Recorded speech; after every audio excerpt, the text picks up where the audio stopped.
30th birthday, my fiancé handed me a motel reservation and called it a test. Not a surprise trip, not a joke. A test. The reservation was folded inside a cream envelope, with my name written across the front in his careful block letters. I remember that detail because, for a few seconds, I let myself feel silly for being excited by an envelope. I was standing in our apartment kitchen, with a dish towel over one shoulder and a pan of lemon bars cooling on the stove for my coworkers the next day. It was the Sunday before my birthday. The afternoon light had gone gold on the cabinets, and Marcus was watching me with the proud expression he wore whenever he thought he had done something clever. "Open it," he said. I did. Inside was a printed confirmation from a motel I had passed once, on the edge of the interstate, the kind of place with a buzzing sign, doors facing the parking lot, and reviews that mentioned stains without specifying what kind. 2 nights, Friday to Sunday, non-refundable. Behind the confirmation was another sheet of paper. At the top, in bold type, Marcus had written, "The marriage test." Under it were 3 rules. No restaurants, no room service, no unnecessary comforts. The last line said, "If we can have fun with nothing, we can survive anything." I stared at the paper for long enough that the words stopped looking like words. "Well?" Marcus asked. I looked up at him, waiting for the part where he laughed, waiting for him to pull out the real card, waiting for him to say, "Okay, that was mean. Now here is what we are actually doing." But he was still smiling. "I thought you would appreciate the concept," he said. "It's practical. It's meaningful. Everyone does restaurants. This is about us." The strange thing is that I would not have been hurt by a cheap birthday. I need to say that clearly because people like Marcus are very good at moving the argument to whichever place makes them look reasonable. I would have loved a picnic if he had packed food I liked. I would have loved pancakes at home if he had cleaned the kitchen afterward. I would have loved a long walk through the botanical garden, 2 coffees, and a handwritten card. I would have loved a movie on our own couch if he had chosen one, because he remembered me mentioning it. What hurt was not the price. What hurt was that I had told him exactly what would make me feel celebrated, and he had replaced it with a lesson. 6 weeks earlier, he had asked what I wanted for my birthday. Not casually, not in passing. He came home from work, opened his notes app and said, "This is the big one. 30. Tell me what actually matters." I told him I wanted dinner at Orla, a little neighborhood restaurant with blue tiles and candles in the windows. I had wanted to go there for 2 years. It was not famous or impossible to book. It was just beautiful in a quiet way, and every time we passed it I imagined sitting by the front window in a dress that made me feel adult instead of just tired. I also told him I wanted one night away somewhere peaceful. Nothing extravagant. A cabin, a small inn, even a clean hotel near the lake where we could sleep late and not talk about bills for 24 hours. He typed while I spoke. "Dinner at Orla," he said out loud. "Peaceful overnight. No big party. Noted." I remember smiling because I thought the noting mattered. For Marcus's 30th the year before, I had planned for months. He hated being the center of attention but loved mountains, so I rented a tiny A-frame 2 hours north, arranged for his brother to cover his Saturday shift, packed his favorite breakfast, and bought him the espresso machine he had been visiting online like it was a museum exhibit. I used a separate savings envelope for it, because money was not effortless for us. I skipped 3 hair appointments, sold 2 unused concert tickets, and packed lunches for nearly 2 months. He cried when he saw the machine. He posted a picture of it with a caption about being loved well.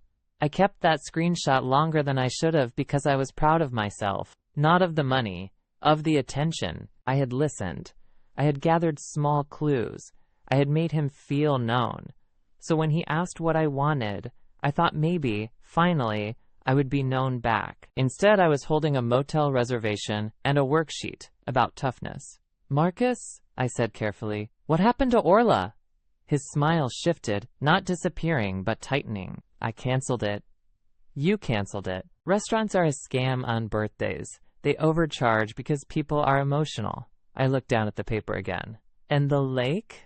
"This is near a lake, technically. It's behind a truck stop. There is a state park 15 minutes away. The recent reviews say the air conditioner doesn't work. That's part of the point." I laughed once because my mind had nowhere else to put the sound. "The broken air conditioner is part of my birthday?"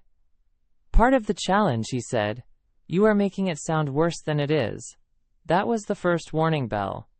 Not the motel, not even the instant noodle rules. It was the way he immediately corrected my reaction, as if my feelings were a draft he had the authority to edit. I set the envelope on the counter. I don't want a challenge for my birthday. I want a birthday. He folded his arms. That's kind of the problem. The lemon bars were still warm behind me. I could smell sugar and butter, normal life continuing rudely around us. What problem? You say you want marriage, but marriage is not blue tile restaurants and cute little inns. Marriage is being able to deal with discomfort together. I thought this would show us something. It is already showing me something. He frowned. Meaning? Meaning, I asked for one night where I felt considered, and you turned it into an exam. He rolled his eyes, which he almost never did during serious conversations. That tiny movement hurt more than it should have. It made me feel like my hurt was embarrassing him. You're being dramatic. I'm being honest. No, you are being materialistic. There, it was. The word dropped between us like a gavel. Materialistic. For wanting the dinner I had named when asked. For wanting a room with working air conditioning. For wanting my 30th birthday to contain something softer than a lesson. I turned toward the sink because I suddenly did not want him to see my face. There are arguments that reveal a disagreement. Then there are arguments that reveal a file someone has been keeping on you. Marcus had not just planned a bad weekend. He had built a courtroom. He had assigned himself judge, designed the test, hidden the scoring system, and waited for my first disappointed breath so he could enter it as evidence. I asked, when did you decide I needed to prove I wasn't materialistic? He did not answer right away. That pause told me enough. Marcus, he scratched the back of his neck. My parents worry. I closed my eyes. His parents. Of course. Marcus's parents were not cruel people in any obvious way. They were polite. They sent holiday cards. His mother always brought a candle when she visited. His father fixed a loose hinge on our coat closet without being asked. But they measured love in austerity. If something made you happy, it had to be defended. If something cost money, it was suspect. If a woman wanted a wedding with flowers, she was childish. If she wanted a ring that did not turn her finger green, she was vain. When we got engaged, his mother had taken my hand, looked at the small oval stone Marcus chose, and said, "Good, sensible. Not one of those girls who needs a billboard on her hand." I had laughed because I did not know what else to do. Now her voice was in our kitchen wearing Marcus's mouth. Your parents worry about what? I asked. He exhaled, like I was making this difficult. They just think sometimes you care too much about experiences, restaurants, trips, presentation. They said marriage gets hard when one person needs to be entertained. I stared at him. I planned your mountain birthday, and it was amazing. Was that me needing to be entertained? That was different. How? He looked toward the window. You wanted to do that. The room went quiet. There it was, the hinge in the whole thing. When I gave effort, it counted as my choice. When I asked for effort, it counted as my flaw. I gripped the edge of the counter and tried to keep my voice level. So when I spend money and time making you feel loved, that is generosity. When I ask you to spend money and time making me feel loved, that is a character defect. I didn't say that. You didn't have to. He stepped closer. You're twisting this. The point is that I want to know we can be happy without all the extras. Then plan a simple weekend with care. Do not cancel the one thing I asked for and hand me rules. Rules make it fun. For whom? He opened his mouth, then closed it. I could see irritation rising in him now, the kind that came when he expected me to meet him halfway, and discovered halfway meant standing exactly where he was. I thought you were different, he said. It was not loud. It did not need to be. I felt something in me move back from him, not dramatically, not with the slam of a door, more like a hand quietly withdrawing from a table. Different from what? From women who think romance has to be bought. I looked at the espresso machine on the counter. It still sat in the place he had chosen after his mountain birthday. Polished, beloved, cleaned with more tenderness than he used on most household objects. He used it every morning. He had named it Lucia after the brand's Italian founder. He bought special beans for it that cost more per month than Orla would have cost for dinner. I looked from the machine back to him. He followed my eyes and immediately said, "Don't make this about that. Why not? Because you gave that to me. Exactly. So you know what it feels like when someone listens. His face changed then. For 1 second, beneath the defensiveness, I saw recognition. He knew. He absolutely knew. Then it vanished behind annoyance. Fine, he said. If you hate it that much, I'll cancel the motel. Happy? I almost said yes. The old version of me would have said yes, because canceling the motel sounded like a solution. The old version of me would have accepted a rushed reservation somewhere else, smiled too brightly through dinner, and told myself the important thing was that he fixed it. But I was still looking at the paper that said the marriage test. And I realized the motel was not the real problem. The real problem was that he had felt entitled to study me without my consent. He had created a private theory about my character, invited his parents into it, arranged my birthday around it, and then waited to see whether I would perform gratitude under conditions he knew I had not chosen. That is not romance on a budget. That is control wearing thrift store clothes. I picked up the envelope and held it out to him. Take this back. He did not take it. Don't be like that. Take it back, Marcus. It's a reservation.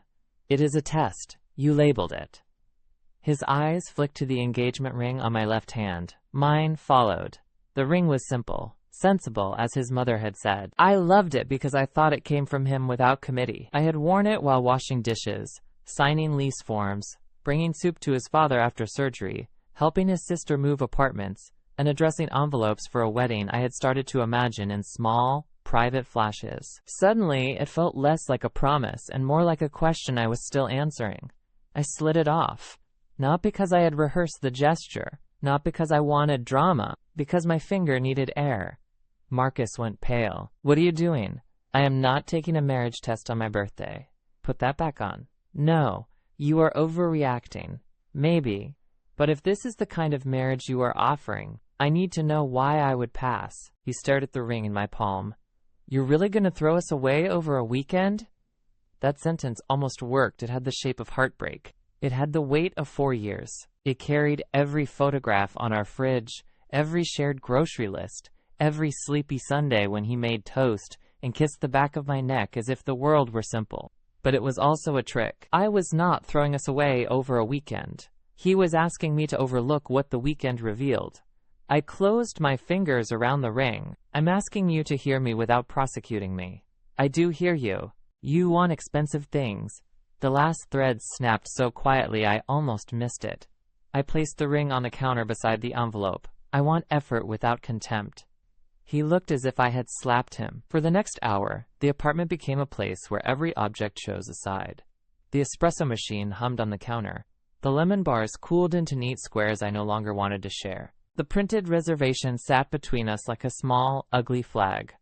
Marcus paced. He said I had embarrassed him. He said his parents were right to be concerned. He said real adults cared about savings. He said a woman who truly wanted partnership would see the beauty in building memories anywhere.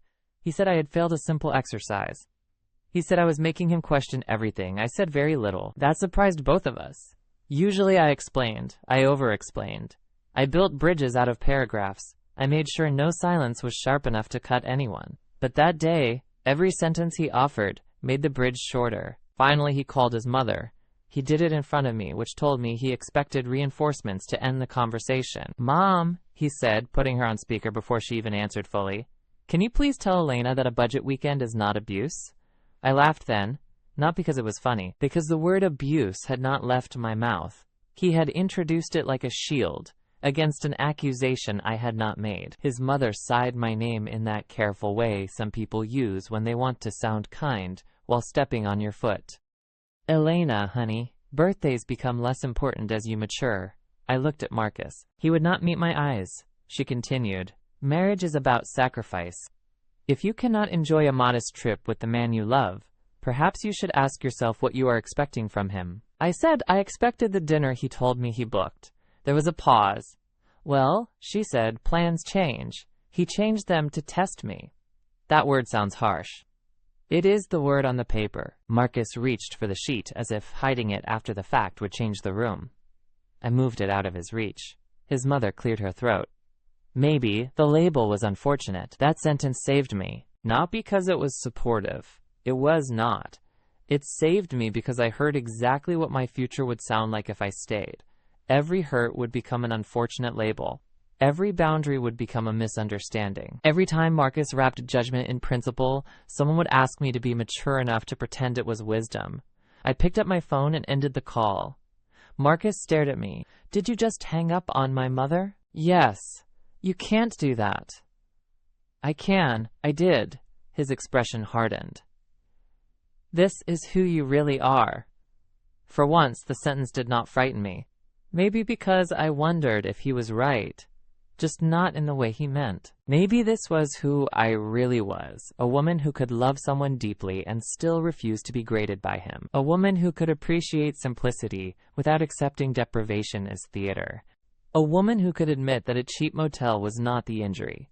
The injury was being handed a hoop and told love meant jumping gracefully. I walked to the bedroom and took my small suitcase from the closet. Marcus followed me. "Now you're leaving?" "For tonight." "Where are you going?" "Maya's." "So you're going to tell your friends I didn't spend enough money on you?" I folded 2 sweaters into the suitcase. "No. I am going to tell my friend that my fiancé planned a birthday around proving I was shallow." "That is not fair." I turned around. Neither was accepting a mountain weekend and an espresso machine from me, then calling me materialistic for wanting dinner. He flinched. Good, I thought, then hated that I thought it. I did not want to win. I wanted him to understand. But understanding requires someone to stand still long enough to see you, and Marcus kept stepping behind. Principles, parents, savings goals, future hardship, anything except the simple fact that he had hurt me on purpose to see how prettily I would endure it. At Maya's apartment, I slept badly on a green velvet couch under a blanket that smelled faintly of laundry soap and dog. In the morning, she made coffee and said nothing until I finished telling her everything. Then she asked one question.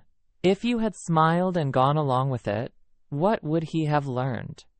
I opened my mouth, closed it. She nodded, as if my silence answered. He would have learned that he can make you smaller and call it strength. That sentence stayed with me all day. Marcus texted 23 times. The first messages were angry. You embarrassed me. You made my mom cry. You don't get to weaponize the ring. Then they became wounded. I was trying to do something meaningful. I thought we were better than consumer nonsense. I guess I can't do anything right. Then practical. The motel won't refund. Do you want me to book Orla now or not? That message made me cry harder than the rest. Because there it was again, the appearance of repair without the substance of accountability. Do you want me to book Orla now or not? As if the restaurant had been the missing part. As if dignity could be added back to the cart after checkout. I typed several responses and deleted all of them. Finally, I wrote, I need you to explain what you think you did wrong without using the words money, restaurant, or motel. He did not reply for 4 hours. When he did, he wrote, I think I underestimated how sensitive you are about birthdays. I stared at the message until the letters blurred. Maya read it over my shoulder and whispered, Oh, honey.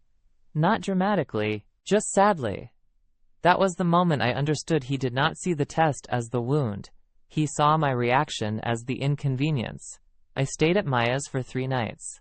During that time, Marcus canceled the motel. He booked Orla. He sent a screenshot of the reservation with no words, like proof submitted to a court. He told our group chat that we had hit a rough patch because I was stressed about turning 30. He told his sister I had taken off my ring during an anxiety spiral.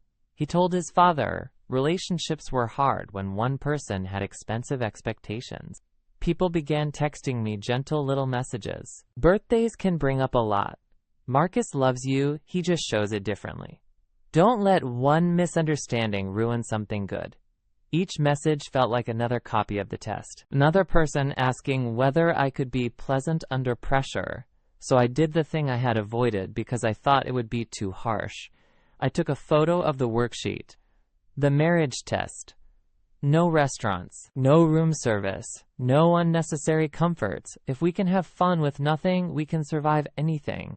I sent it to Marcus with one sentence. Please stop telling people this was about stress. He called immediately. I let it ring. He texted, That was private. I almost laughed again. Private.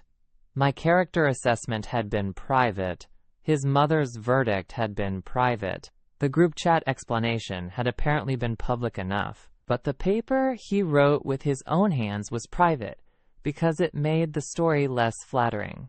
I wrote back, "It was my birthday." He did not answer. On the morning I turned 30, Maya put a candle in a blueberry muffin and sang so badly that her dog barked through the whole thing. I wore the dress I had planned for Orla and took myself there for lunch instead of dinner. I sat by the blue tile wall, ordered the pasta I had been thinking about for 2 years, and brought a book because I was afraid of looking lonely. I did not look lonely. I looked like a woman eating lunch. Halfway through the meal, I realized I was not waiting for anyone to approve the size of my happiness.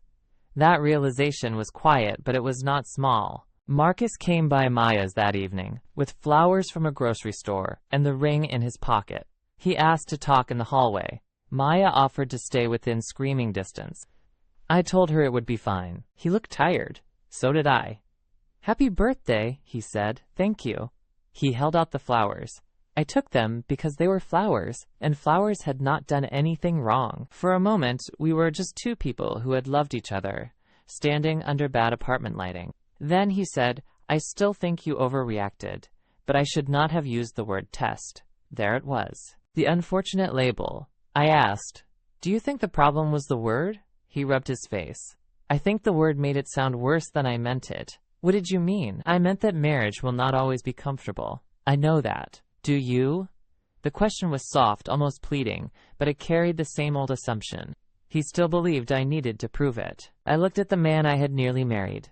I thought about the mountain cabin, the espresso machine, the screenshot captioned "Loved well." I thought about all the ways I had been willing to build a life that was not luxurious but was kind. I thought about how many times women are told they are asking for too much when what they ask for is evidence that their joy matters too.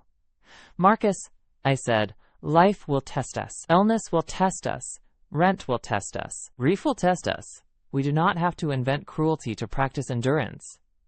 He looked away.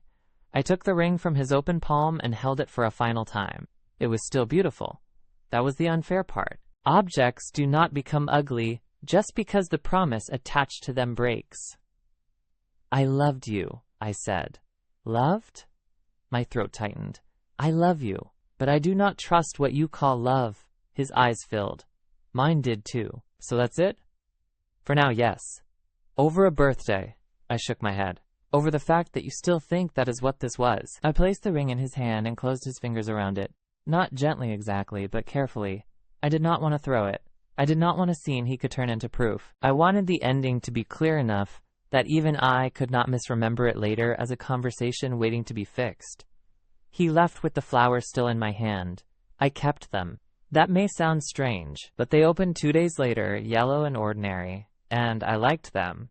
I put them in a jar on Maya's windowsill every morning while I searched for a short-term sublet and answered messages from people who thought they understood. Those flowers reminded me of something important.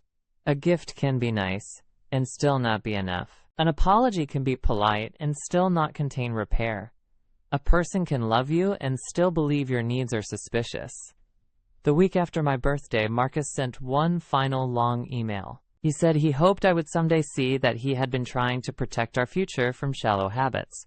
He said his parents had always taught him that comfort made people weak. He said he was disappointed that I had chosen pride over partnership. I read it twice. Then I opened a new reply and wrote the shortest answer of my life. Partnership is not one person designing hardship and calling the other weak for noticing. I sent it. Then I blocked him for the weekend. Not forever. Not as punishment. Just long enough to hear my own thoughts without his grading system attached. On Sunday, I went back to our apartment with Maya and packed my books, my grandmother's quilt, the mixer I bought before we met, and the framed print from the flea market, where Marcus and I had once spent an entire afternoon arguing happily over whether a fox looked noble or smug. The espresso machine was still on the counter. For a second, I considered taking it. Not because I wanted it. I hate complicated coffee. I considered taking it because some angry, exhausted part of me wanted the symmetry. If he thought comfort was corrupting, maybe he could prove his values without the machine I had sacrificed for.